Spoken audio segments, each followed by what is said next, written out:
हाँ जी सीए साहब, कैसे आप सब लोग? ठीक ठाक हो? कैसी चल रही है लाइफ आपकी? बेटे, हम लोगों ने शुरू किया हुआ था अमलगमेशन, कुछ आपको याद है? मैं क्या बताऊं सीए साहब, आपके सामने अमलगमेशन बोल जाए ऐसा हो नहीं सकता। याद है मैंने पहले बताया था अमलगमेशन, एब्जॉर्प्शन और एक्सटर्नल रिकंस्ट्रक्शन का मीनिंग। इसका मीनिंग बताने के बाद मैंने कहा था 3 टॉपिक सीखने हैं। पहला टॉपिक पीसी कैलकुलेट करना, दूसरा ओल्ड फॉर्म और तीसरा न्यू फॉर्म। मुझे यह डिस्कशन करनी थी आपके साथ। मैंने पीसी की बातें शुरू की थी। पीसी निकालने के लिए 2 मेथड थे, नेट पेमेंट मेथड और नेट एसेट्स मेथड। अब मैंने शुरू किया था कब नेट पेमेंट लगेगा, कब नेट एसेट्स लगेगा। तो मैंने कहा था आप चेक करें आपको डिटेल्स ऑफ पेमेंट गिवन है या नहीं गिवन है। अगर आपको गिवन है तो नेट पेमेंट मेथड, नहीं गिवन है तो आप चेक करें स्वैप रेशो गिवन है या नहीं गिवन है। अगर गिवन है तो नेट पेमेंट मेथड। जब आप स्वैप रेशो का यूज करेंगे, जैसे 2/3 इंटू नंबर ऑफ शेयर्स, अगर कोई फ्रैक्शन आ गई तो वो कैश में पे करनी होगी। अगर स्वैप रेशो नहीं गिवन तो चेक करेंगे मार्केट वैल्यू गिवन है या मार्केट वैल्यू गिवन नहीं है। अगर मार्केट वैल्यू गिवन है तो आप स्वैप बना लेंगे। यह स्वैप कैसे बनाई थी? Value of old company share divide by value of new company share. इसके बाद अगर मार्केट वैल्यू गिवन नहीं है तो आपको क्वेश्चन ने साफ साफ कह रखा है इंट्रिंसिक वैल्यू लगाओ, या फिर वो इंट्रिंसिक वैल्यू लगाओ, या फिर वो कहते हैं उसे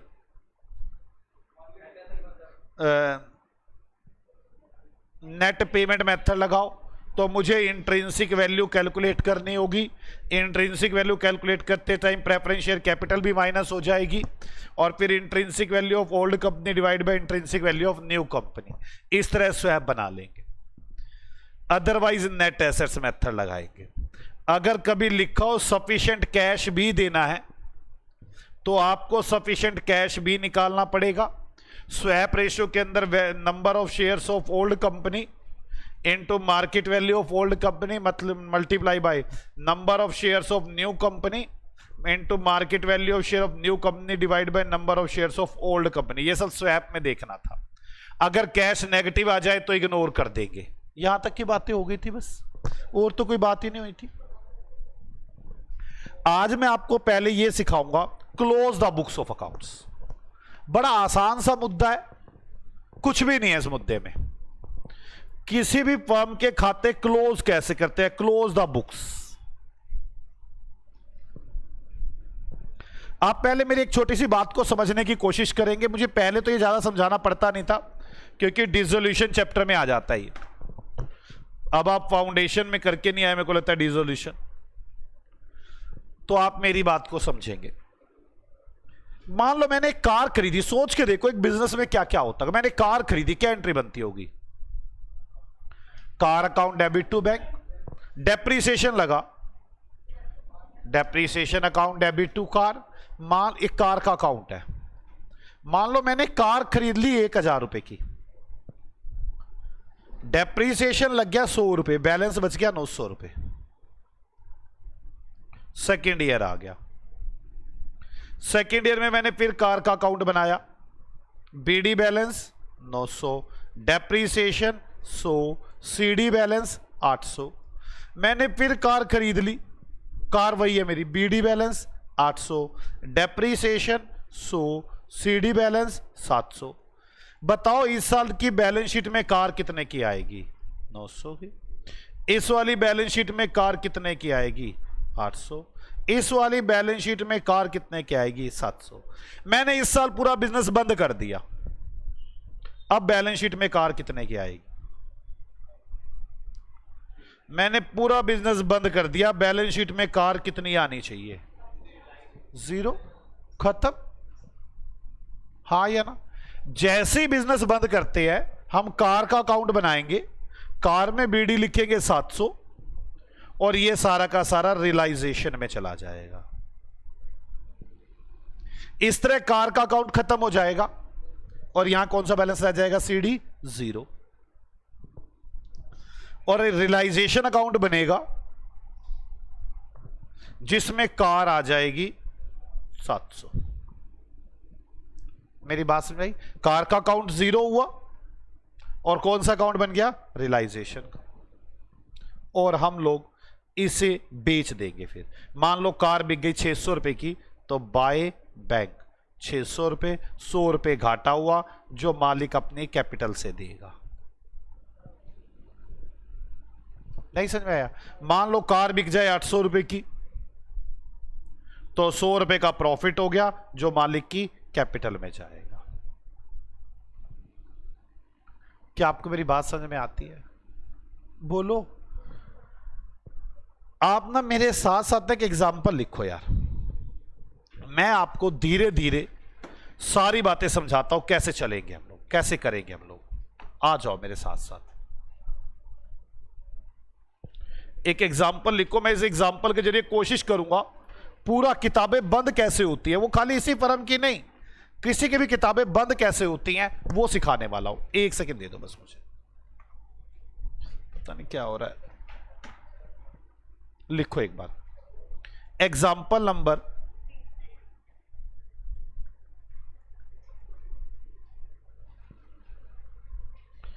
balance sheet of Muskan limited. ये मुस्कान लिमिटेड की बैलेंस शीट है।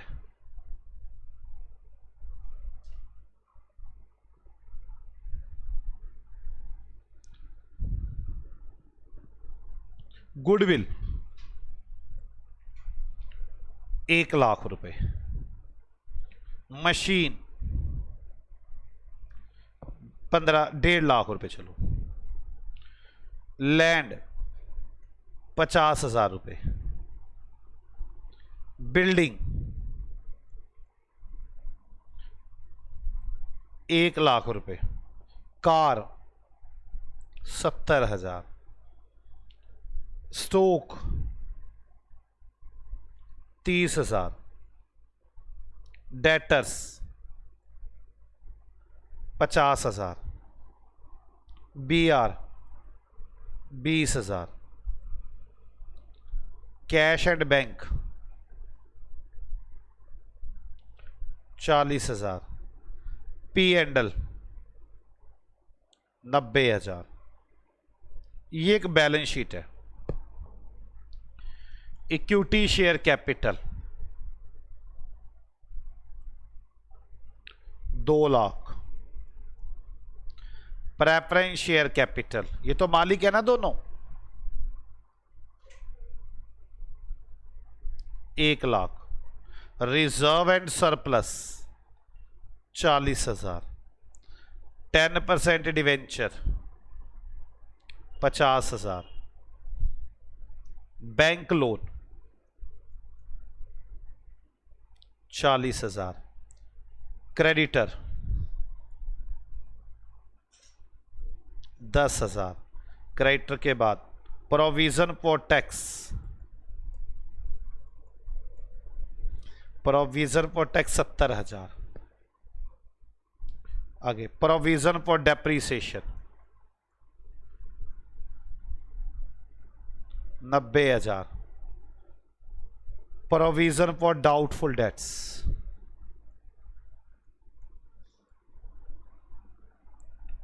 5,000, ये क्या हो गया? Provident fund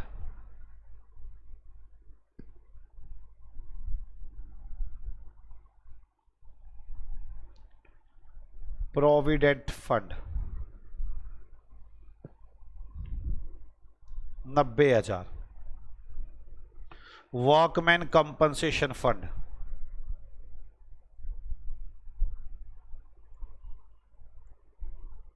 5,000। ये कंपनी की अच्छी बिच्छी बैलेंस शीट है। क्लियर? ये एक बैलेंस शीट है कंपनी की। मैं जैसे जैसे समझाऊंगा आपने वैसे वैसे करना है। आप लगभग 8-9 लाइनें छोड़ दें। यहां पे शुरू करेंगे 8 लाइनों के बाद सॉल्यूशन।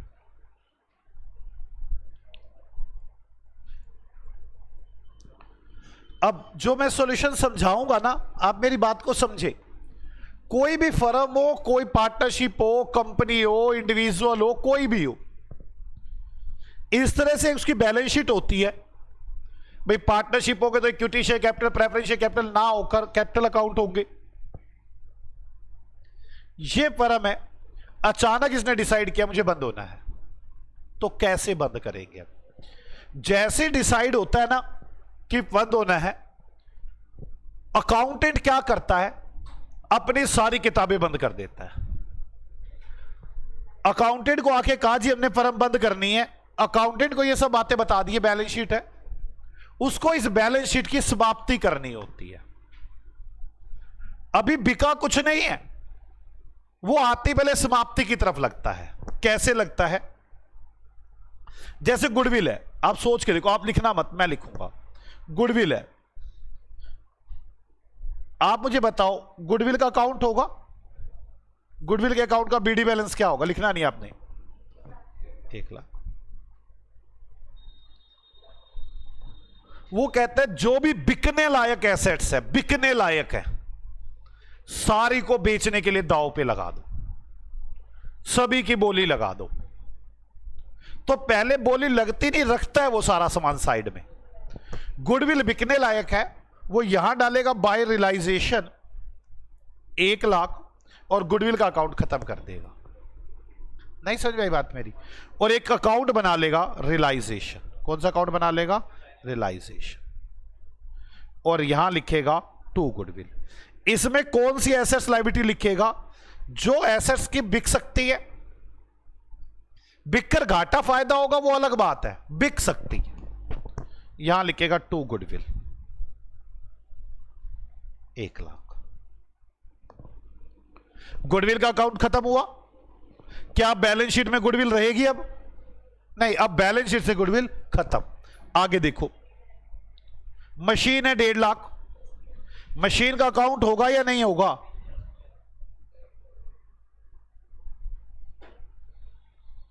बीडी बैलेंस कितना है? 1.5 लाख। अब यह भी बिकने लायक है, यह भी कहां जाएगी? रियलाइजेशन में। और रियलाइजेशन में क्या जाएगा? To machine. आप लोग रियलाइजेशन अकाउंट साथ साथ बनाते रहे, ठीक है? इससे अगला अकाउंट कौन सा है मशीन के बाद? लैंड। ये बिकने लायक है या नहीं है? आप देखो लैंड का बैलेंस क्या आ रहा होगा? बीडी बैलेंस कितना है? BD balance. अब ये खत्म कैसे होगा? By realisation 50,000। और रियलाइजेशन में क्या आ जाएगा? To land.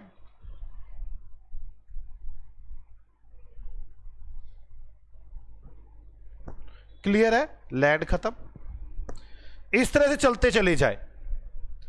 बिल्डिंग बिकने लायक है या नहीं है? बिल्डिंग का क्या होगा? Balance to balance BD. खत्म कैसे करेंगे? Bye realisation. तो रियलाइजेशन में क्या आ जाएगा? To land and building, to building.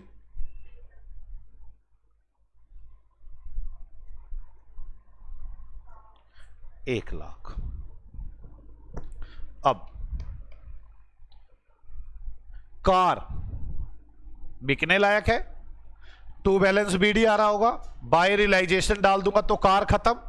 Realisation के अकाउंट में क्या आ जाएगा? To car. कितने रुपए? 70,000। कार के बाद स्टॉक, टू बैलेंस बीडी है, बिकने लायक है, बाय रियलाइजेशन। तो रियलाइजेशन में क्या आ जाएगा? To stock. कितने रुपए? 30,000। आगे debtors, to balance B D, by realisation. Realisation में क्या आ जाएगा? To debtors.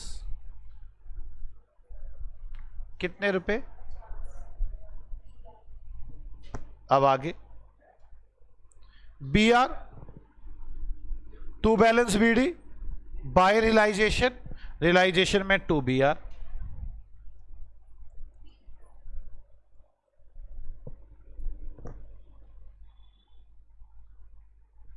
Cash and bank, ये बिकने लायक है? नहीं भाई साहब, ये सब बेचकर तो मुझे अकाउंट बनाना, कैश इकट्ठा करना है। तो मैं ये देखो, मैं आपको बताऊं, सारा सामान बिकेगा, आप पहले मेरी बात सुनो, प्रोसेस क्या चल रहा है। मैंने सारा सामान सेल कर डालना है, सारा सामान सेल करना है, सबकी पेमेंट करनी है, जो कैश बचेगा वो कैश इकट्ठा करना है सारा, और वो मालिक के घर देना है। बचेगा तो मालिक के घर जाएगा, कम रह गया तो मालिक लेकर आएंगे। सिंपल सा हिसाब है। जब बिजनेस बंद ही करना हो गया, सारी एसेट्स लायबिलिटीज, एसेट्स बेचूंगा, लायबिलिटीज की पेमेंट करूंगा, कैश इकट्ठा हो जाएगा। उस कैश को और जो पहले से कैश पड़ा है, सारे कैश को जोड़ के मालिक को या तो कैश दूंगा या मालिक से कैश लूंगा। भाई एसेट्स कम के बीच की पेमेंट ज्यादा करनी पड़ गई तो मालिक पैसे ला कर देगा। बोलो पक्का ना बच्चों? चलो आप मुझे बताओ, कैश क्या कैश अकाउंट में आएगा? नहीं, कैश अकाउंट अलग से बनेगा, क्योंकि मुझे सारा कुछ कैश इसी में इकट्ठा करना है। To balance BD. ये कैश का हिसाब आखिर में किसके साथ होगा? मालिक के साथ। 40,000। क्या यहां तक आपको मेरी बात समझ में आ गई? बोलो बच्चों, आपको यह भी समझ में आ रहा है कैश अकाउंट अलग क्यों किया मैंने? सारी एसेट्स बेचूंगा, लायबिलिटीज की पेमेंट करूंगा, सारा कैश जो भी बचेगा या तो बचेगा या लाना पड़ेगा, और वो कहां पे जाएगा? मालिक के घर। मालिक अपने घर से लाके देगा सारा सामान। समझ में आ रही बच्चों आपको? चलो आगे चले, आ जाओ आगे चलते हैं। पी एंडल बिकने लायक है? ये क्या लॉस थोड़ी ना बिकते होते हैं, ये तो एसेट्स ही नहीं है, ये तो वैसे ही बैलेंस शीट में दिखा रखी थी। मालिक कह रहा है मैंने 2 लाख रुपए लगा रखे हैं। 2 लाख लगा रखे हैं क्या उसने? 90 का तो पहले से घाटा हुआ बड़ा है। कितने लगा रखे मालिक ने? 1,10। इसलिए तो मालिक के कैपिटल को ही कम करेंगे। तो मैं कैपिटल अकाउंट बनाता हूं, इक्विटी शेयर कैपिटल अकाउंट।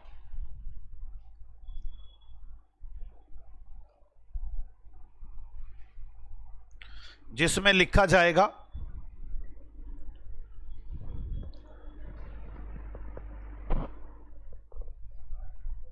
आप सोच के देखो, पी एंडल का अकाउंट कैसे बंद कर रहा हूं मैं। पी एंडल है, एसेट साइड में दिया हुआ है, कितना दिया हुआ है? 90,000। इसे कहां डाल दूंगा? By capital 90,000। तो कैपिटल में क्या आ जाएगा? 2 पी एंडल। मैंने एसेट सारी खत्म कर दी।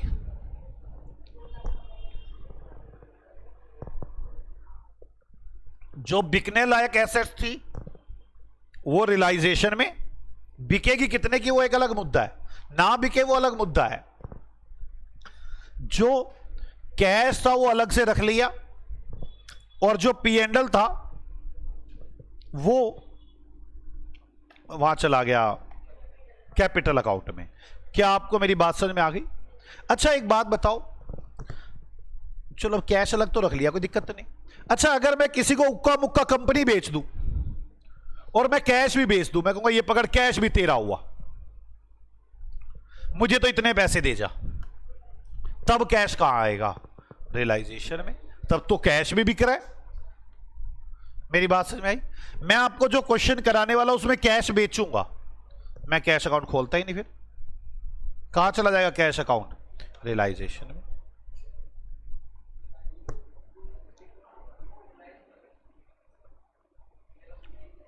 टू कैश कितने रुपए है? 40,000। मैं कह रहा हूं अगर मैं उक्का मुक्का पूरी कंपनी को बेच दूं एक साथ, मैं कोई आया, मैं सेंटर पे ऐसे ही बैठा, कहता जो भी कुछ पड़ा यहीं पड़ा रहने दे, जा तू ये पकड़ 10 लाख रुपए, मतलब मेरा यहां पे जो कैश पड़ा था वो भी बिक गया। मेरी बात समझ में आ रही है? हां अगर आप कहोगे नहीं बिका फिर तो मैं कैश अलग से रखूंगा। क्या आपको मेरी बात समझ में आ गई? मैं यहां से ये सिखा देता हूं, जो बिकने लायक एसेट्स है वो रियलाइजेशन में। क्लियर? अब लायबिलिटी साइड में आ जाओ। जिनकी आपको पेमेंट करनी पड़ सकती है, वो सब रियलाइजेशन में। इक्विटी शेयर कैपिटल, ये तो मालिक है, मालिक कह रहा है कि मैंने 2 लाख रुपए लगाए, बाय बैलेंस बीडी 2 लाख रुपए।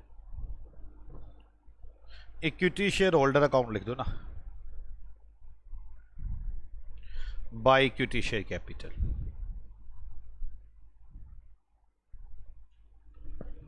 ठीक है, 1/10 अपने आप ही हो गया। अब ऐसे ही प्रेफरेंस शेयर कैपिटल, तो ये मालिक है अलग से, प्रेफरेंस शेयर होल्डर अकाउंट। 2 मालिक, एक छोटे मालिक एक बड़े मालिक, बाय प्रेफरेंस शेयर कैपिटल। अब सोच के देखो बच्चों आराम से, सारी एसेट्स लायबिलिटी बेचेंगे, घाटे फायदे आएंगे, इनसे बात करेंगे कि छोटे मालिक दे रहे हो कि बड़े मालिक दे रहे हो, वैसे बड़े मालिक देंगे और बस बड़े मालिक से पैसे ले लेंगे, हिसाब खत्म।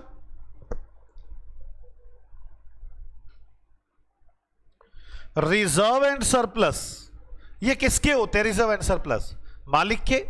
मतलब अगर मैं रिजर्व एंड सरप्लस की बात करूं, कुछ ऐसे निकलता है रिजर्व एंड सरप्लस का अकाउंट। बीडी बैलेंस कितना है रिजर्व एंड सरप्लस का?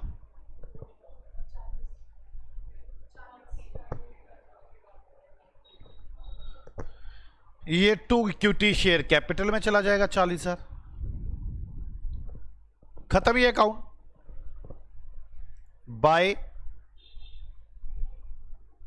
क्या चीज है? Reserve and surplus. कितने रुपए है? 40,000। अब आगे 10% डिवेंचर, 10% बेचने बाहर की पेमेंट करनी है ना, तो कहां जाएगा ये? रियलाइजेशन में, बाय 10% डिवेंचर। कितने रुपए है? आगे लोन, क्या एंट्री बनेगी? रियलाइजेशन अकाउंट, नहीं loan account debit to realisation. Realisation में क्या आ जाएगा? By bank loan.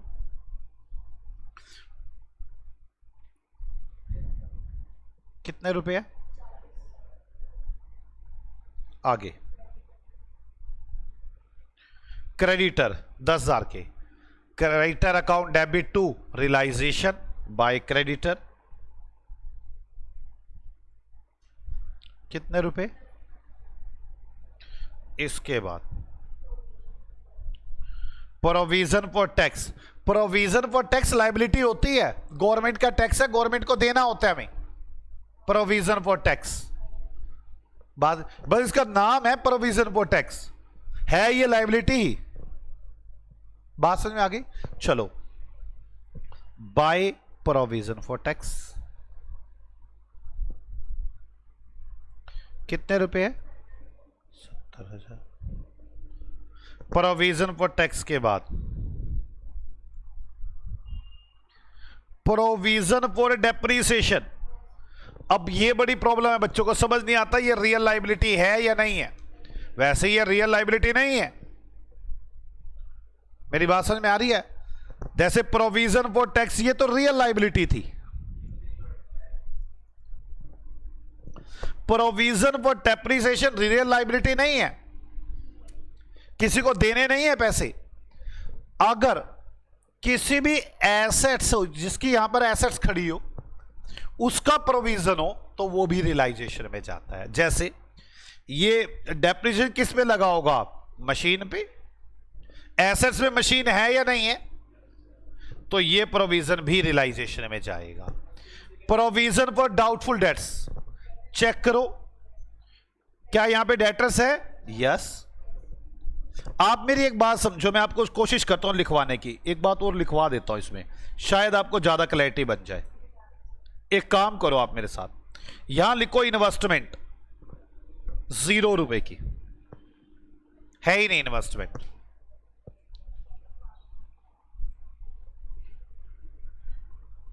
यहां लिखो, यहां लिख दो प्रोविजन फॉर इन्वेस्टमेंट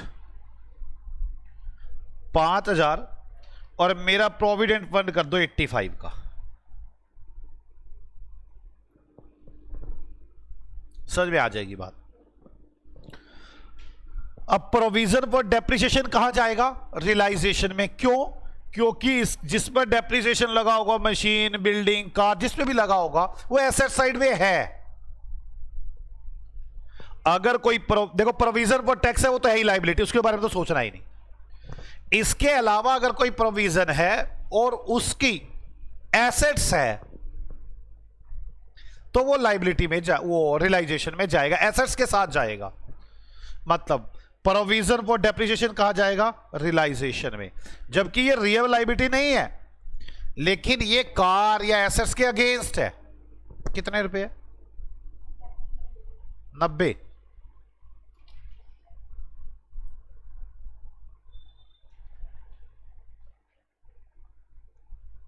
क्या हो रहा है ये? 90।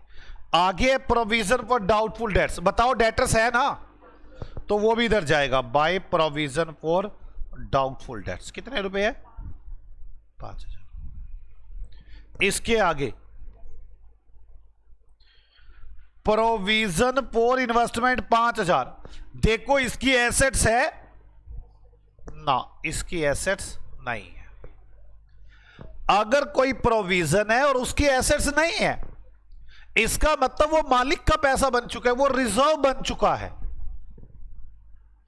आप प्रोविजन का मतलब समझो क्या होता है। मेरे पास डेटर है 50,000 रुपए के, मुझे लगता है लोग मेरे पैसे नहीं देंगे 5,000।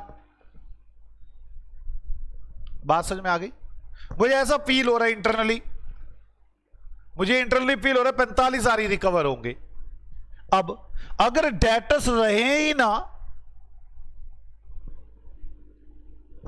तो बताओ ये प्रोविजन मेरा फायदा हो गया या नहीं हो गया? प्रोविजन बनाए जाते हैं ताकि खतरा ना हो। आप मेरी बात को समझें। 50,000 के डेटर्स है, मुझे लगता है 5,000 पैसे नहीं देंगे, मैंने इसलिए पैसे जोड़ के रख लिए। आज जब बेचने जा रहा हूं तो ये पक्की बात है ना 45 ही देने लोगों ने, मुझे पहले से शक है। एक इन्वेस्टमेंट है, मुझे ऐसा लगता है वो 5,000 रुपए की कम हो जाएंगी, मेरी सस्ती बिकेगी। इन्वेस्टमेंट तो है ही नहीं, तो जो पैसे जोड़े हुए वो मेरा क्या हो गया? प्रॉफिट। तो प्रोविजन रिजर्व का रूप धारण कर लेता है। अधिकतर लोग उलझते हैं प्रोविजन क्या रिजर्व क्या। पहली बात, वैसे डेफिनेशन तो यह प्रोविजन किसी लायबिलिटी के लिए बनाया जाता है, किसी एसेट्स के अगेंस्ट बनाया जाता है। कोई भी एसेट जो मुझे ऐसा लगता है कि मेरी खत्म हो जाएगी, घाटा हो सकता है, उसके लिए बनाया जाता है। और रिजर्व ये मालिक अपने लिए पैसे जोड़कर रखता है, ये किसी एक स्पेशल चीज के लिए नहीं होते। कभी घाटा पड़ने लगा तो मैं इसका यूज कर लूंगा। रिजर्व हमेशा मालिक का प्रॉफिट होता है जब तक घाटा ना पड़े, और प्रोविजन तो एसेट्स के अगेंस्ट है ही है।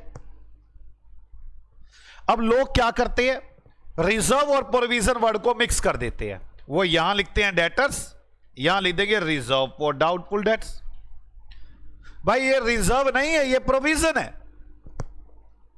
हमें पहचानना पड़ता है उसके अगेंस्ट एसेट्स है या नहीं है। वहां लिख देंगे वो इन्वेस्टमेंट है ही नहीं, और यहां कहेगा प्रोविजन फॉर इन्वेस्टमेंट। भाई ये रिजर्व है।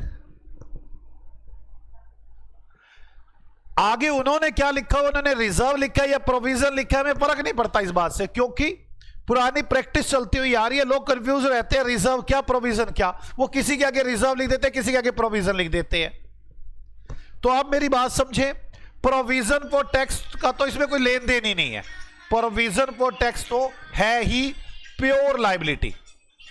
प्रोविजन फॉर टैक्स तो प्योर लायबिलिटी। तो आपको बच्चों ये समझ में आ गया। अब मेरी बात समझे, लोगों को ना पता नहीं चलता, वो प्रोविजन को रिजर्व, रिजर्व को प्रोविजन बोले जाते हैं। आपने फर्स्ट वर्ड से कंफ्यूज नहीं होना। आपने देखना है, हो सकता है रिजर्व वर्ड लिखा और प्रोविजन बन रहा हो, और हो सकता है प्रोविजन वर्ड और रिजर्व बन रहा हो। तो हमें बड़े ध्यान से देखना है। अगर वो किसी एसेट्स के अगेंस्ट है तो प्रोविजन है, अदरवाइज रिजर्व है। जैसा मैंने इस क्वेश्चन में कहा प्रोविजन फॉर इन्वेस्टमेंट, आप मुझे बताइए रिजर्व है कि प्रोविजन है? रिजर्व है। अब ये मालिक के खाते में जाएगा, मालिक का पैसा है। By provision for investment. समझ में आ गई बात आपको? कितने रुपए बच्चे? अब आगे चले। इसके बाद प्रोविडेंट फंड। प्रोविडेंट फंड मेरी लायबिलिटी होती है, प्योर लायबिलिटी है ये। आप मेरी बात समझ में आई? प्रोविडेंट फंड होता क्या पता है क्या तुम्हें? क्या होता है प्रोविडेंट फंड? आपको टैक्स वाले टीचर ने इतना बढ़िया करा रखा होगा, मैं तो क्या बोल दूं प्रोविडेंट फंड के बारे में।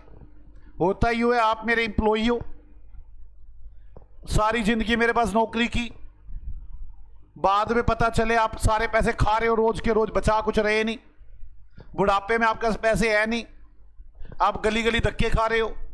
लोग कह रहे बताओ इस नीरज सिंधवानी के बाद इसने सारी जिंदगी नौकरी की, धक्के खिलाए, दिया ही नहीं कुछ इसको। बताओ मेरी बेइज्जती अलग करेंगे नहीं करेंगे? इसलिए मैंने क्या सोचा, मैंने आपको समझाया, मैंने कहा जी आपका बैंक में खाता खुलवा दूं, आपका जैसे 10,000 सैलरी है, 1,000 रुपये आपके बैंक में जमा करा दे करूंगा, काट के 9,000 आपको दे दूंगा। आप भी लग जाएंगे, कहेंगे ज्यादा बोलने की जरूरत नहीं, हमारे में दिमाग है, हम खुद ही करा लेंगे, तू मत बन डीसी। ऐसे ही बोलोगे आप? मैंने कहा फिर एक बात सुनो, ऐसा कर लूं 10,000 रुपये है आपकी सैलरी, 1,000 आपके काट के बैंक में जमा कराऊंगा, 9 आपको दूंगा। आगे सुन लो, एक अपनी तरफ से आपके नाम का बैंक में, जितने आप जमा कराओगे उतने रुपए मैं भी बैंक में आपके लिए 2,000 रुपये बैंक में जमा कराऊंगा। अब आप ज्यादा भी फिरेंगे नहीं, अब आप कहेंगे कोई नहीं करा ले, मेरे ही तो इकट्ठे हो रहे हैं, रिटायरमेंट में मुझे ही तो मिलेंगे। That's called provident fund. अब मैंने 1,000 रुपये आपके काट लिया, 1,000 रुपये अपना, 2,000 बैंक में अभी तक कुछ जमा नहीं करवाया। डेट इज माई लाइबिलिटी, मुझे जमा करवाने हैं। मेरी बात समझ में आ गई? बोलो, ये अगर बैलेंस शीट में नजर आ रहा है इसका मतलब ये जमा नहीं करवाया, करवाने हैं जमा। मैं ये नहीं करा, नहीं कराऊंगा, करा दूंगा यार। ठीक है, प्रोविडेंट फंड समझ में आ गया? तो ये तो प्योर लाइबिलिटी है, इसका प्रोविजन रिजर्व से तो लेना दे रही नहीं। बाय प्रोविडेंट फंड, समझ में आ गया आपको प्रोविडेंट फंड का मतलब? कितने रुपए आगे प्रोविडेंट फंड? 85,000। अब वर्कमैन कंपनसेशन फंड, ये होता है अगर वर्कर को चोट लग गई तो हमें उसे पैसे देने होंगे। मतलब हमारी कंपनी में बड़े सारे आदमी काम करते हैं, साल में एक आधे को चोट लग जाती है, उसको पैसे देने पड़ते हैं, इसलिए हम पैसे जोड़ के रख लेते हैं। अब फर्म बंद कर रहे हैं, अगर किसी को चोट लगी है तो बोलो आगे, नहीं लगी तो मालिक का पैसा कैपिटल अकाउंट में। By workman compensation fund. कितने रुपए? 50। आधे सर हमें नहीं पता चल रहा। अबे पता चल रहा, याद करना, वर्कमैन कंपनसेशन फंड होता क्या बता तो रहा हूं, प्रोविडेंट फंड क्या होता है बता तो रहा हूं, प्रोविजन क्या होता है, रिजर्व क्या हो रहा है बता तो रहा हूं। चलो वो तो पाचर कर देता हूं मैं, लेकिन आते पता क्या उससे? सर हमको नहीं आता है। अबे नहीं आता है, बता रहा हूं मैं, नहीं आता, बता तो रहा हूं। प्रोविजन और रिजर्व में तुम्हें कौन सा आता था पहले जो पढ़ के आए बैठे हैं? पता किसी को भी तो बेटे द मीनिंग ऑफ प्रोविजन और रिजर्व डिफरेंस देखना नहीं आता था। अब बता रहा हूं, सीख तो सही ना। वर्ड प्रोविजन लगा हुआ, रिजर्व लगा हुआ, does not matter if any assets existed in the balance sheet against that is provision, otherwise that is reserve. Reserve मालिक का पैसा होता है, प्रोविजन एसेट्स के अगेंस्ट होता है। उसके बाद प्रोविजन फॉर टैक्स, इसका तो नाम है बेटे का प्रोविजन फॉर टैक्स, ये कोई वो प्रोविजन वाली बात नहीं है। जैसे मैं बताऊं, किसी का नाम है चंद्र, कास्ट है उसकी आनंद, वो ऐसे लिखता है सीए, तो वो सीए बन गया क्या? नहीं, उसका तो बेचारे का नाम है, उसके तो कोई सीए वाली खासियत थोड़ी ना है। मेरी बात समझ में आ रही है? तो आप मेरी बात समझे जो मैं बता रहा हूं आपको। मैं आपसे ये कह रहा हूं कि जो ये है प्रोविजन फॉर टैक्स, बेचारे का नाम है प्रोविजन, ये प्रोविजन रिजर्व वाली बात नहीं है। अगला प्रोविडेंट फंड बता तो दिया, ये तो प्योर लाइबिलिटीज में तो ना प्रोविजन है ना रिजर्व है। वर्कमैन कंपनसेशन फंड, ये मालिक जोड़ के रखता है, क्या पता कब किसका सिर फूट जाए, पैसे देने पड़ जाए। बोलो पक्का ना? ये मैं कर देता हूं 5,000। एक बच्चा दुखी ये कह रहा सर ये तो 5 था, आपने 50 ले दिया, ये लो ये लो। जो कह रहा वो नहीं सुन रहा। यहां तक समझ में आ गई?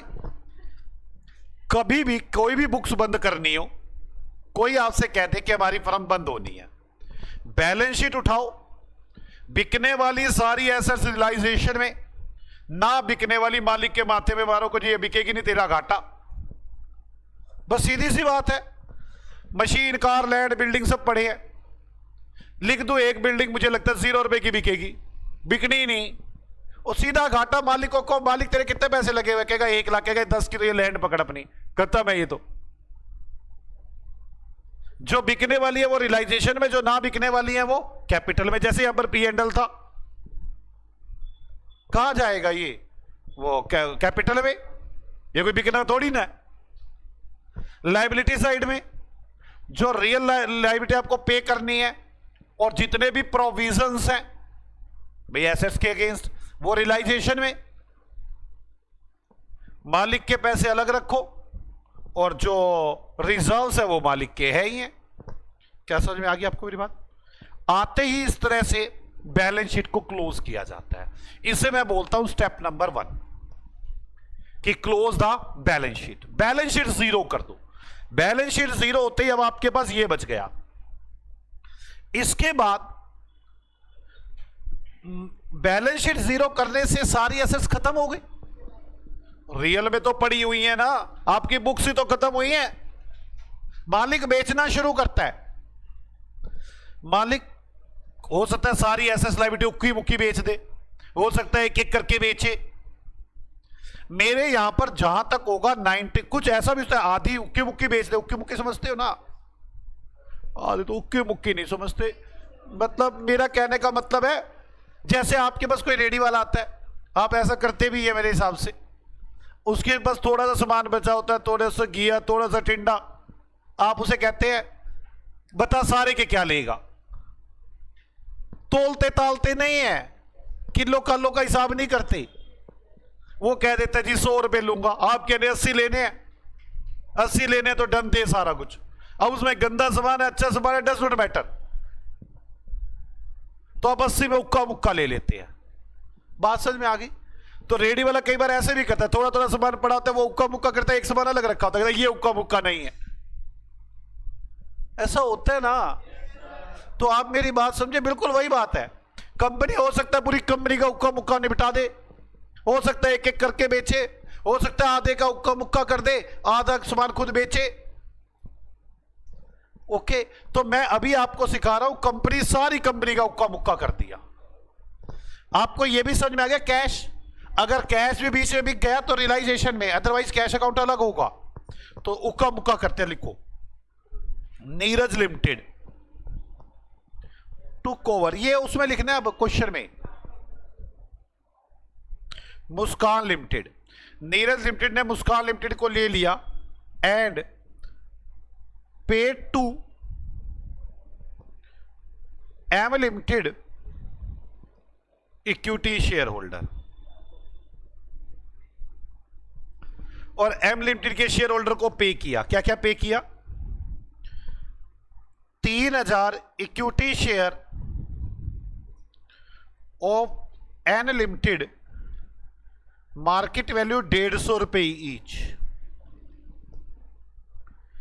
1,000 preference share of N limited, market value ₹10 each,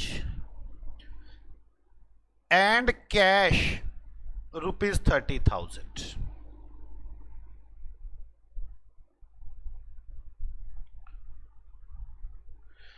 M limited preference share holders,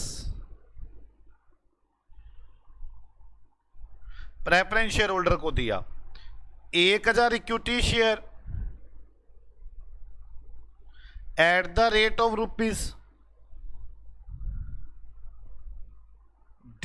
market value 150 each.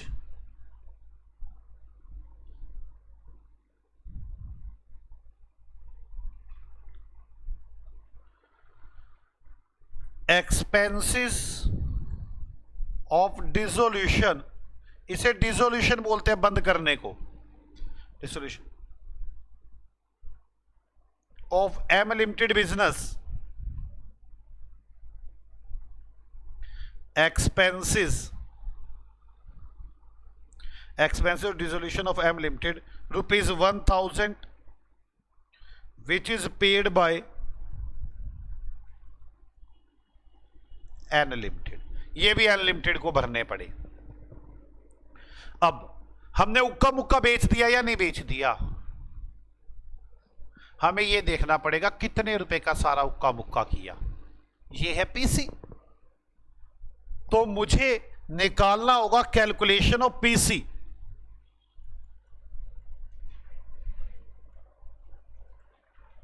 अब पीसी निकालने के लिए आप नीचे वाली इन बातों को पढ़ोगे और देखोगे कौन सा मेथड लगता है। डिटेल ऑफ पेमेंट गिवन है, यस, एम लिमिटेड के इक्विटी शेयर होल्डर को यह देना है प्रेफरेंस। कौन सा मेथड लगेगा, पेमेंट मेथड। तो 2 in working amount,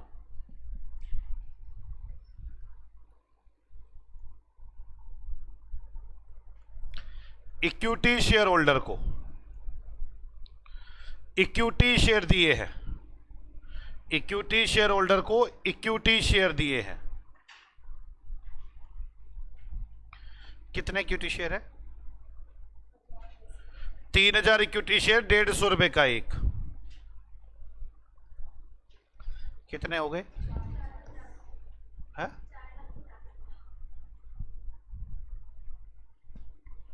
preference share दिए हैं, कितने प्रेफरेंस, 1000 कितने का एक है, और कैश दिया है 30,000। प्रेफरेंस शेयर होल्डर को इक्विटी शेयर दिए हैं, कितने, 1,150। टोटल उक्का मुक्का इतने का हुआ है। उसने छोटे मालिक को इतने पैसे दिए और बड़े मालिक को इतने पैसे दिए हैं, 6,40,000। आपको मैं बताऊं वो कंपनी क्या एंट्री बनाती है। सारा सामान चला गया, सारा सामान जाने के बाद ये 6,40,000 रुपए आए। वो पता क्या एंट्री बनाते हैं, वैसे मैं यहां बनाकर दिखाता हूं आपको। रेज पीसी, रेज पीसी का मतलब पीसी लेना है मुझे। ये क्या नाम है कंपनी का, M limited, N limited, N limited से पैसे लेंगे ना। N limited account debit to realisation, इसको बोलते हैं रेज पीसी। फिर रिसीव पीसी, पीसी रिसीव करेंगे। क्या क्या चीज मिली है मुझे, equity share capital, equity share of N limited, preference share of M limited,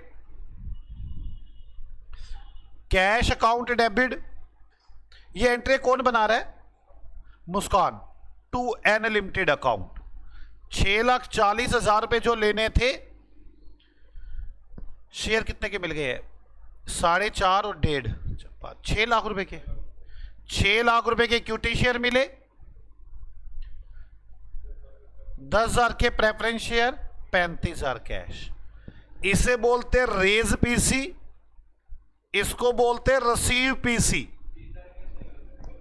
क्या, कैश 30 है, ठीक है।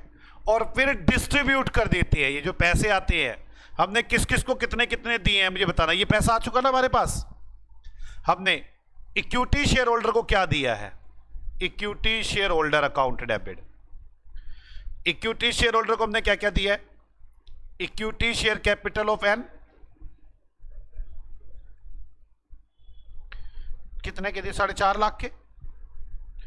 2 preference share of N limited 10,000 के। 2 कैश 30,000 का, 490। और प्रेफरेंस शेयर होल्डर की पेमेंट की है, preference share holder account debit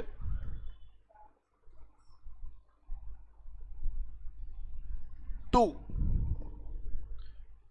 क्या दिया इसे हमने, equity share of N limited, कितने के हैं, 1.5 लाख। क्या आपको मेरी बात समझ में आ गई? सबसे पहले तो हम close the books, close the books का मतलब बैलेंस शीट क्लीन कर देते हैं। इसके बाद मैंने उक्के मुक्के की एंट्रियां सिखाई आपको। उक्के मुक्के की एंट्रियां क्या करते हैं? Raise PC, receive PC, distribute PC. Raise PC मतलब पीसी लेना है, जिससे लेना है वो company account debit to realisation. जो पैसे आएंगे, जो भी कुछ आएगा आपके पास, equity share, preference share, cash, to उस कंपनी का नाम। और ये आपने किसको दिया? अपने इक्विटी शेयर होल्डर को दिया या प्रेफरेंस शेयर होल्डर को दिया, उसकी एंट्री। मैं अपना ये सेकंड पार्ट सिखा रहा हूं आपको, सेकंड पार्ट सिखा रहा हूं। फर्स्ट पार्ट तो मैंने आपको सिखा दिया कि कंपनी बंद करने के लिए बुक्स बंद करो। सेकंड पार्ट, जो एसेट्स बिक रही है, रेज, रिसीव, डिस्ट्रीब्यूट करो। क्लियर? तो अब इसकी एंट्री बना दो। एन लिमिटेड अकाउंट बना दो। एक तो एन लिमिटेड का अकाउंट बन गया यहीं पर ही, एन लिमिटेड का अकाउंट।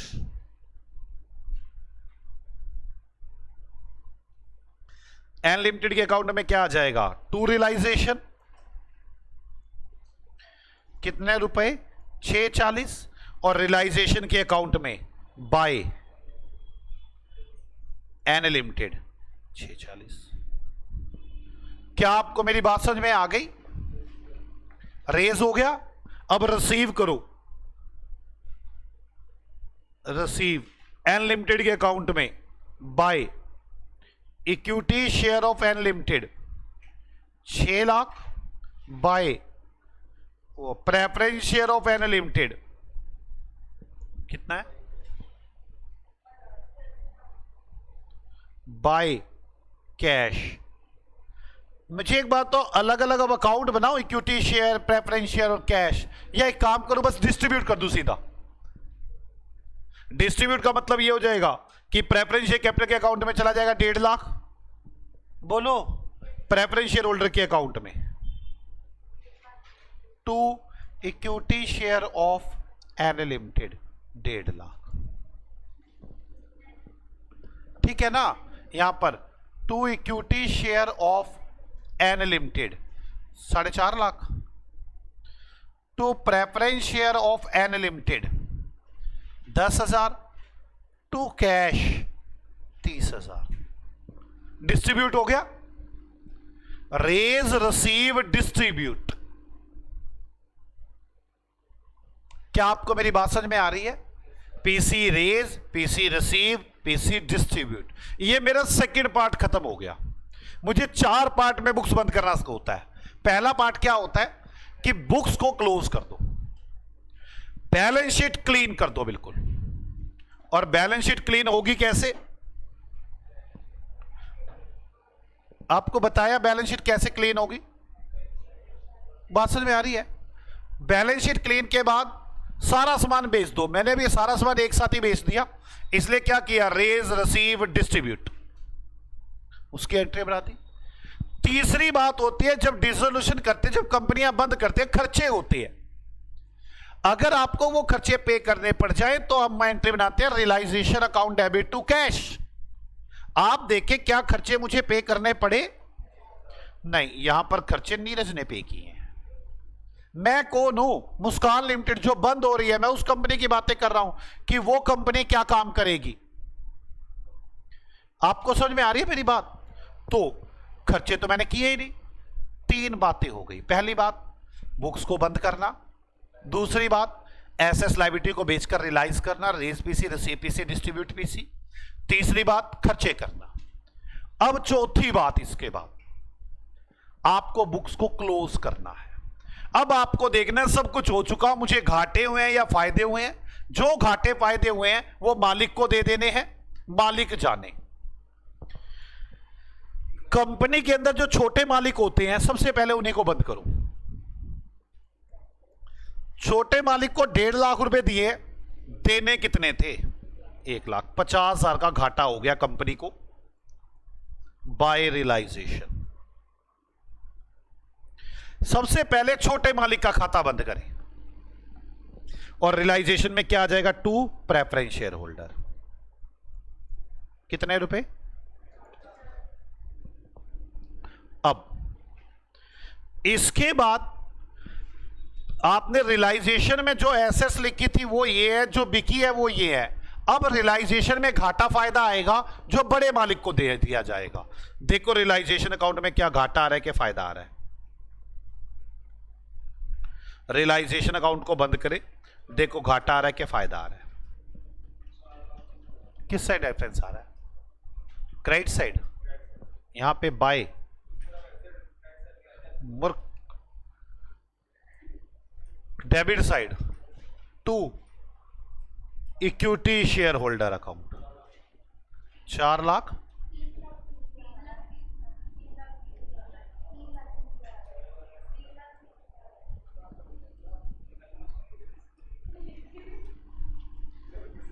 $3,30,000। अब ये इक्विटी शेयर होल्डर वाले मालिक को बोलेंगे मालिक जी प्रॉफिट हो गया। P&L अकाउंट की तरह प्रॉफिट इस तरफ ही आएगा।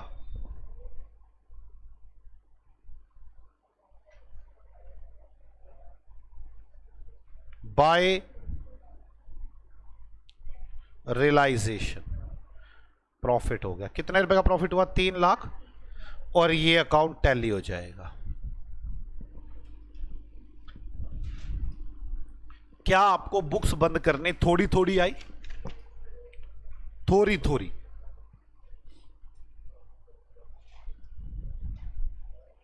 मुझे पता है आप मुझे क्या बोलेंगे, हमें ये बातें लिखवा दो। ऐसे गधे है ना ये, ऐसे गधे, बस क्या बताऊं। आओ गधो, चलो चलते हैं थ्योरी में ये सब लिखने। हमने अपना सेकंड टॉपिक शुरू किया हुआ है close of books of accounts, जिसके लिए मैंने आपको कुछ बातें तो सिखा डाली हैं और कुछ बातें अब सिखाऊंगा। आ जाओ। Close the books of old company. Old company की बुक्स कैसे बंद करते हैं? Step one, clean the balance sheet. Clean the balance sheet. आपको बैलेंस शीट क्लीन करनी है। मेरी बात समझ में आ गई ना? क्लीन का मतलब क्या हुआ? खत्म करनी है मुझे balance sheet. Clean the balance sheet में लिखना शुरू करेंगे। सबसे पहला पॉइंट, ये मेरा पहले फर्स्ट पॉइंट है, क्लीन द बैलेंस शीट। इसके अंदर क्या क्या काम करने हैं? इसमें करना है ट्रांसफर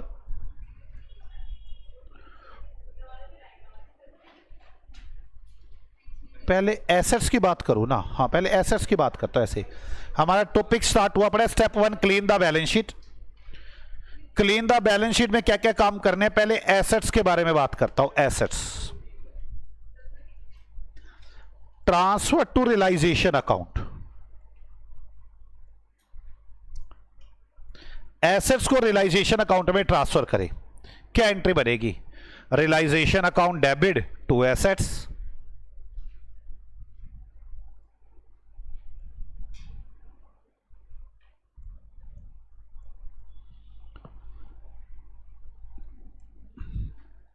अब realisation account debit to assets, ये एंट्री बनेगी।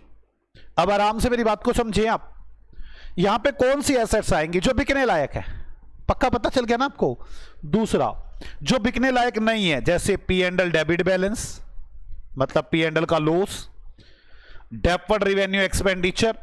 डेफर्ड रिवेन्यू एक्सपेंडिचर क्या होते पता है ना आपको? भाई ऐसा मैंने एक एडवर्टाइजमेंट करवाई 1 लाख रुपए की, मैंने कहा कोई नहीं, इसका बेनिफिट 10 साल में मिलेगा, ये मेरी एसेट्स है। नहीं भाई, एडवर्टाइजमेंट अब बिकेगी थोड़ी ना वो। Etcetera. Transfer to equity share holder account.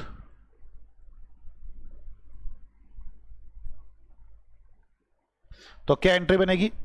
Realisation equity share holder account debit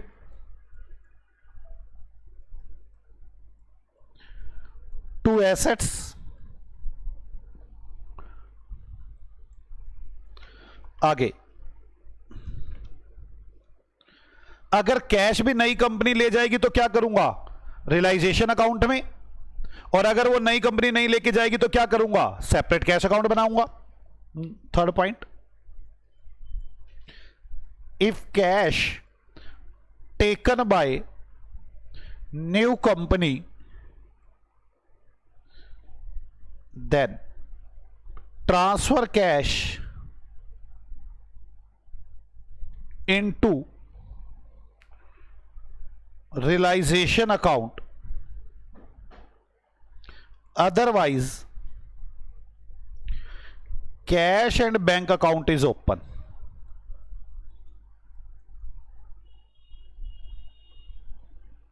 ठीक है बच्चों, अधिकतर बच्चे इस बात पे दुखी रहते हैं, जैसे गुडविल, पेटेंट, ये कहां जाएंगे? सब रियलाइजेशन में जाएंगे। बिकने लायक है, बिके या ना बिके डज नॉट मैटर, बिकने लायक तो है ना। मैं बिकने लायक की बात करो, जो भी बिकने लायक है वो रियलाइजेशन में जाएगा। बिकेगा नहीं बिकेगा वो तो बाद की बात है ना, ना भी कुछ भी ना बिके क्या पता। लिखे goodwill,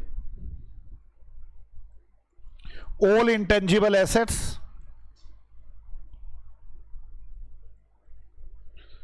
transfer to realisation account. बात समझ में आ गई? दुखी मत हो ना इसलिए लिखवा दी ये लाइन अलग से।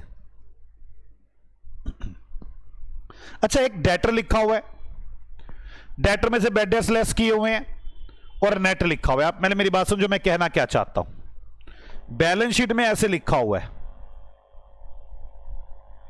बाद में लिखना है यहां पे, debtors 10,000 minus bad debts 1,000, balance है 9,000।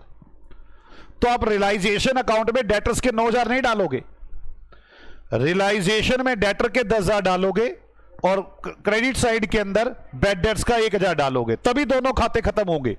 अदरवाइज तो अगर आपने 9,000 डाल दिया तो ना तो डेटर्स का अकाउंट खत्म होगा ना बैड डेट्स का अकाउंट खत्म होगा। ठीक है, लिखे ऐसे ही, gross amount of debtors rupees 10,000 and bad debts rupee 1,000 transfer to realization account।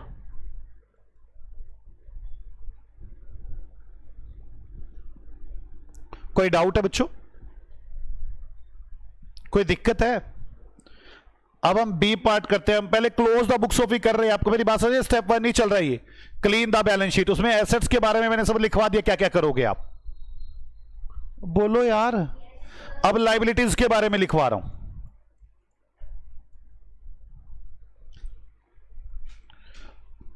All liabilities transfer to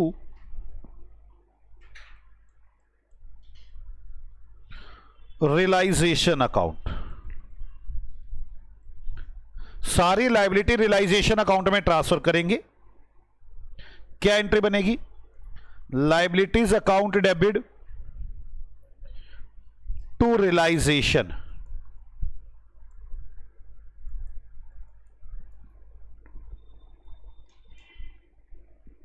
second,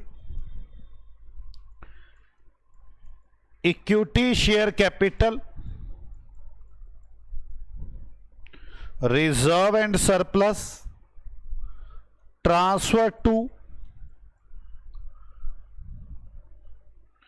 equity share holder account.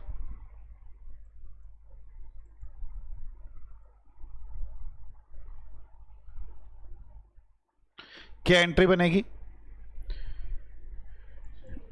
Equity share capital account debit, reserve and surplus account debit to equity share holder.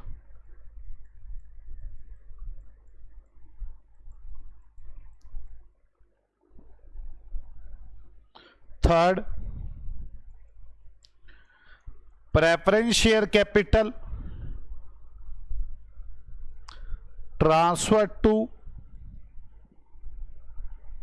Preference share capital transfer to, बोलो ना, preference share holder account. क्या entry बनेगी? Preference share capital account debit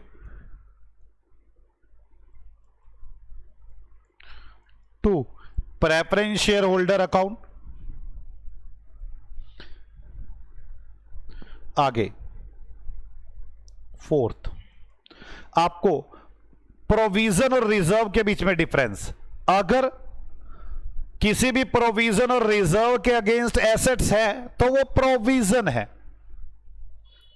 if assets available against any reserve और provision, then that is provision. Provision transfer to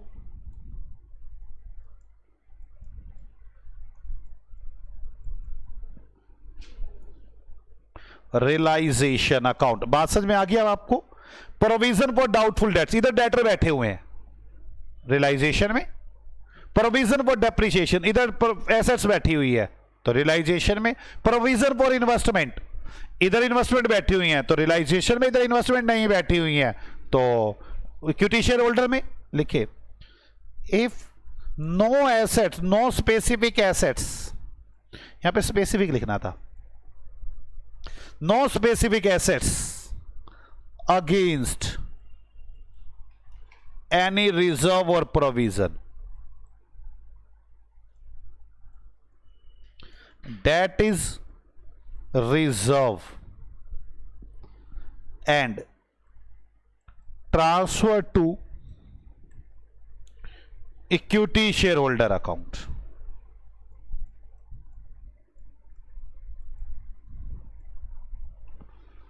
ठीक है। Provision for tax, provident fund, that is liability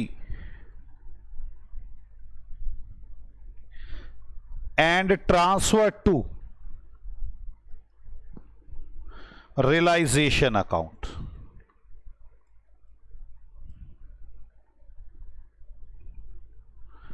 foundation में इसकी बड़ी detail discussion है, वहां पूरा चैप्टर है dissolution.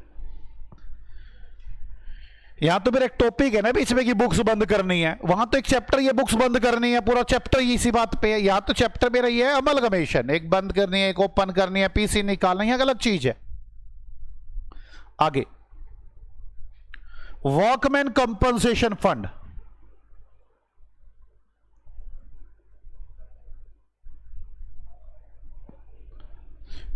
If specific liability, specific information given for it,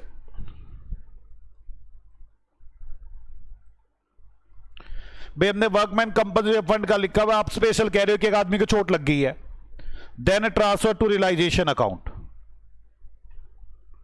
then transfer to realisation account. If no specific information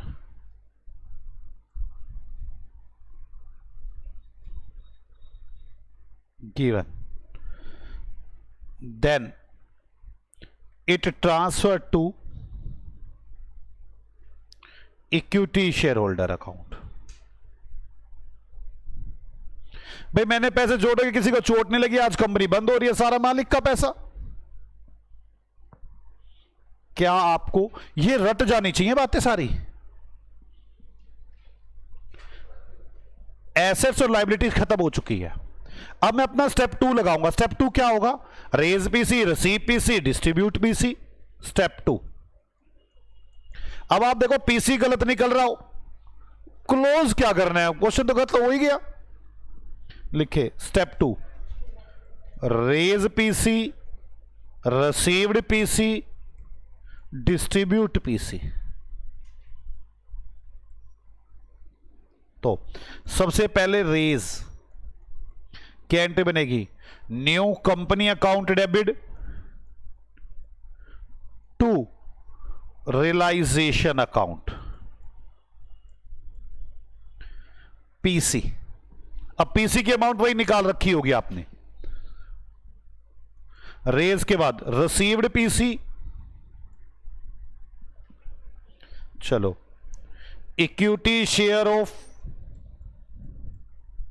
new company preference share of new company, जो भी चीजें मिलेंगी आपको,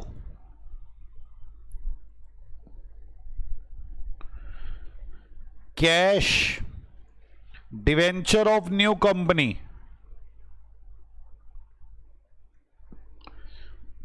टू न्यू कंपनी, जो भी आपको मिला है, रिवाइज रिसीव पीसी। तीसरी बात, distribute PC, raise PC, receive PC, distribute PC.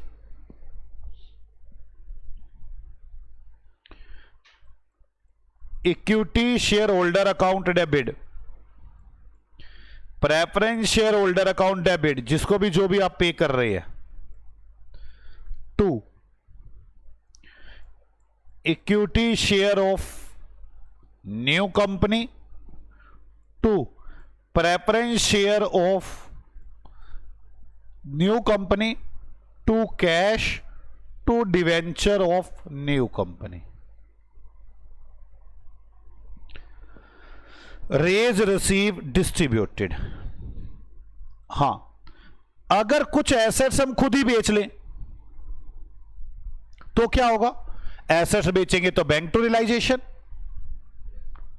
Liability की पेमेंट करेंगे तो रियलाइजेशन टू बैंक। अगर हम खुद करते हैं तो लिख ले इसमें, यह बात समझ में आ गई ना आपको?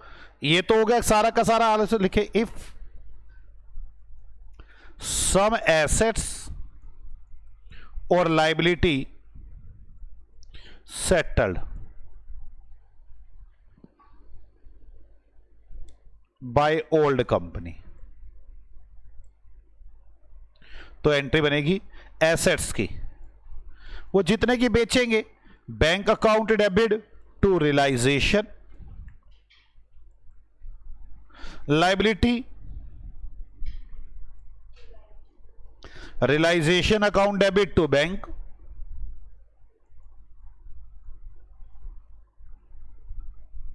मुझे लग नहीं रहा कोई मुश्किल काम है। बोलो बच्चों, पक्का? सोच लो, अगर कोई डाउट हो तो मुझे बताएं आप। यहां तक मेरे 2 स्टेप हो चुके हैं, दोनों स्टेप आपको याद होने चाहिए। मैं नहीं चाहता कि आपको याद ना हो। मैं फिर कह रहा हूं, समझ में आना एक अलग बात होती है, याद रखना एक अलग बात होती है। क्लीन द बैलेंस शीट, जल्दी बोलो, पहले क्या करोगे? क्या लिखवाया मैंने? सारी एसेट्स कहां चली जाएंगी? रियलाइजेशन में। पी एंड एल का debit balance, deferred revenue, expenditure, ये कहां चले जाएंगे? इक्विटी शेयर होल्डर के अकाउंट में। उसके बाद अगर कैश नई कंपनी ले गई तो वो रियलाइजेशन में, अगर नहीं लेकर गई तो कैश का अकाउंट बनेगा। गुडविल, पेटेंट, ट्रेडमार्क, कॉपीराइट, कोई भी वो होगी, इंटेंजिबल एसेट्स होगी तो कहां ट्रांसफर होगी? रियलाइजेशन में। अगर डेटर उसमें कुछ प्रोविजन वगैरह माइनस किया हुआ तो हम कैसे लेंगे? ग्रोस अमाउंट लेंगे। ये याद होनी चाहिए ऐसे की ऐसे। अब उसके बाद अभी हमारा फर्स्ट स्टेप ही चल रहा है क्लीन द बैलेंस शीट के अंदर। लायबिलिटीज में सारी लायबिलिटी कहां जाएंगी? रियलाइजेशन में। इक्विटी शेयर कैपिटल रिजर्व कहां जाएंगे? इक्विटी शेयर होल्डर में। प्रेफरेंस शेयर कैपिटल कहां जाएगी?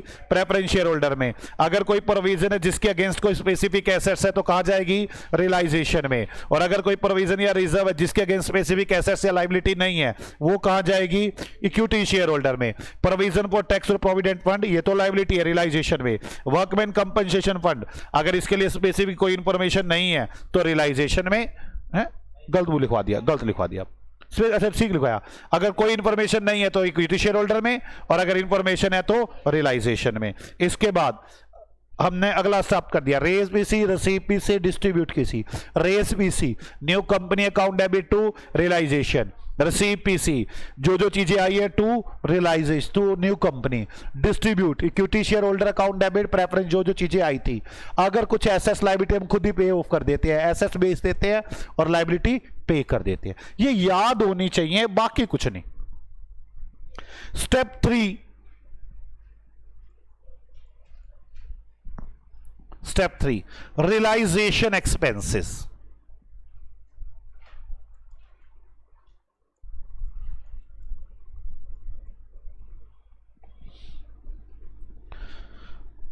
रियलाइजेशन, अगर ओल्ड कंपनी पे कर रही है, हम पे कर रहे हैं, फिर तो realization to bank. If paid by old company, old company मतलब हम खुद ही, तो क्या एंट्री बनेगी? Realisation account debit to bank.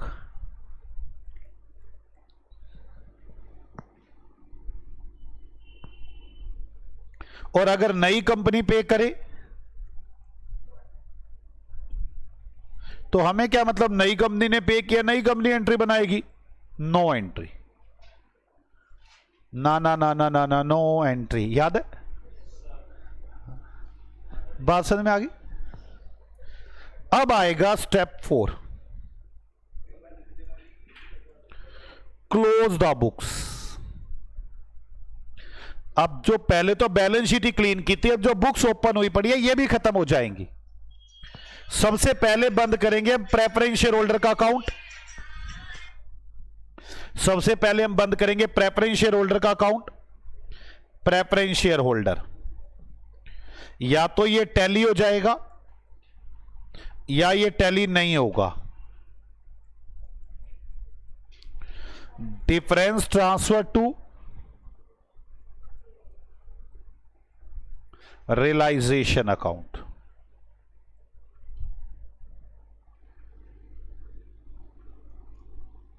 यहां तक मेरी बात समझ में आ गई? इसके बाद कौन सा अकाउंट बंद करेंगे? Realization account. या तो ये टैली होगा, फिर तो कोई दिक्कत नहीं है। अगर ये नोट टैली है तो डिफरेंस होगा प्रॉफिट और लॉस, वो कहां जाएगा? इक्विटी शेयर होल्डर में। डिफरेंस इज प्रॉफिट और loss that is transfer to equity shareholder account। Entry भी बना दूं क्या? क्या आएगा? अगर लॉस हुआ, अगर लॉस आ रहा, प्रॉफिट आ रहा होगा, तो प्रॉफिट आ रहा होगा तो एंट्री बनेगी realisation account debit to equity share holder.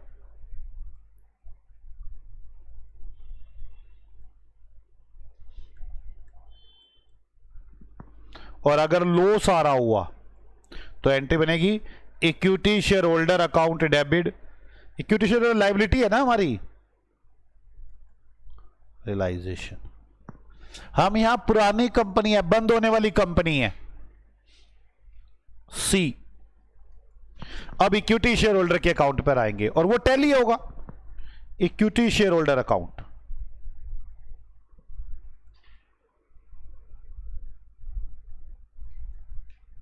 Automatically tally. समझ में आ गया ना?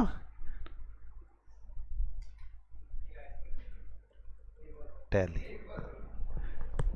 मेरी बात समझ में आ गई?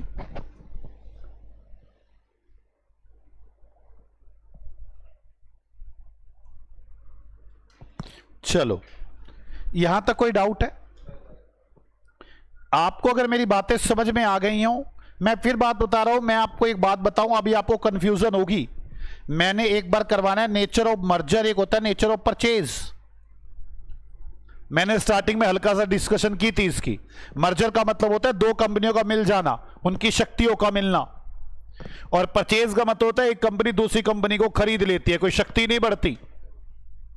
बात समझ में आ गई? तो मर्जर के केस में अलग अकाउंटिंग होती है और परचेज के केस में अलग अकाउंटिंग का तरीका है न्यू कंपनी की बुक्स में।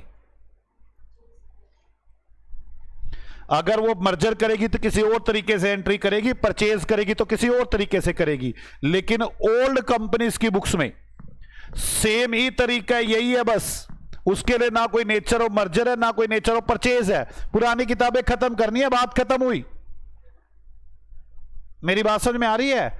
आप मुझे ये परेशान नहीं करेंगे, मैं सिखा चुका हूं। मैं अब जब आपको नई कंपनी बनाना सिखाऊंगा तो मैं उसमें सिखाऊंगा, आपको चेक करना होगा नेचर ऑफ मर्जर है या नेचर ऑफ परचेज है। तब में मर्जर होगा तो ये एंट्री करनी होगी, परचेज होगा तो ये एंट्री करनी होगी।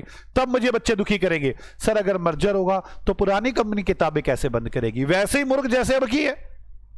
फिर आप मुझे दुखी करेंगे, सर नेचर ऑफ मर्जर नहीं परचेज हुआ तो कैसे बंद करेंगे? वैसे ही उसमें क्यों दुखी कर रहे हैं मुझे बार बार? हाँ हाँ, परचेज और यस मैं भी डिस्कशन करूंगा, इसकी चिंता ना करो। नेक्स्ट क्लास में मैं आपको यही क्लियर करवाने वाला हूं। आपको मैं पहले बता दूं, ये नीरज लिमिटेड है, ये मुस्कान लिमिटेड है, इसके शेयर होल्डर आलू कचालू बेटा कहां गए? बंदर की टोकरी में। दोनों मिल जाएं और यहां बन जाए आलू कचालू बेटा कहां गए थे? बंदर की टोकरी में। सारे एक हो जाए, That is amalgamation in nature of merger. Okay, merger हो रहा है, amalgamation in nature of merger. अगर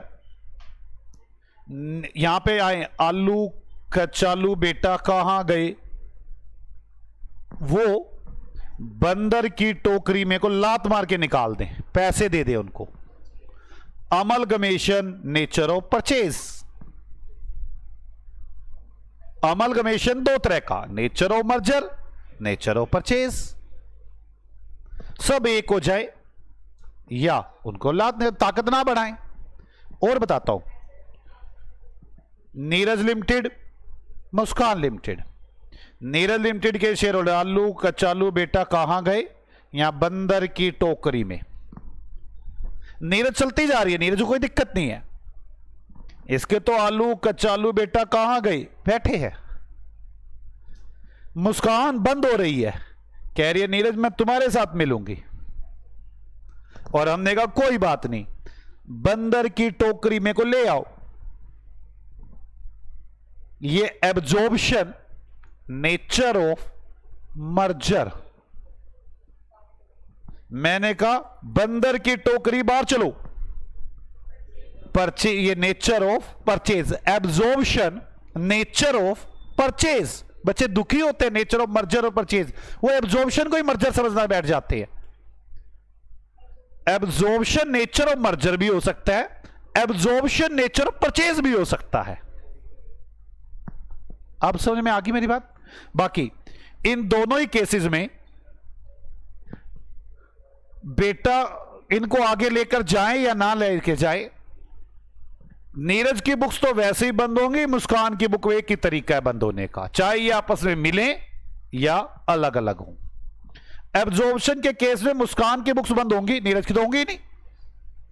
तरीका सेम ही है, चाहे ये आगे जाके इनके भाई बने या ना बने, मतलब चाहे नेचर ऑफ मर्जर हो या ना हो, पर दुखी नहीं करोगे आप मुझे अपने आप ही आपको दिखाऊंगा कहां आप उलझते हैं लोग। समझ में आ गई यहां तक बात? आज हमारे पास पुरानी कंपनी भी बंद हुई, अब हमें सीखना होगा कि नई कंपनी कैसे ओपन होती है। अगर मैं वो सिखाने में आपको कामयाब हुआ तो हम अमलगमेशन काफी हद तक खत्म कर जाएंगे। ओके, मिलते हैं आपसे अगली क्लास में। आप सभी लोग अच्छे से रिवाइज करके आना। बाय बाय बच्चों।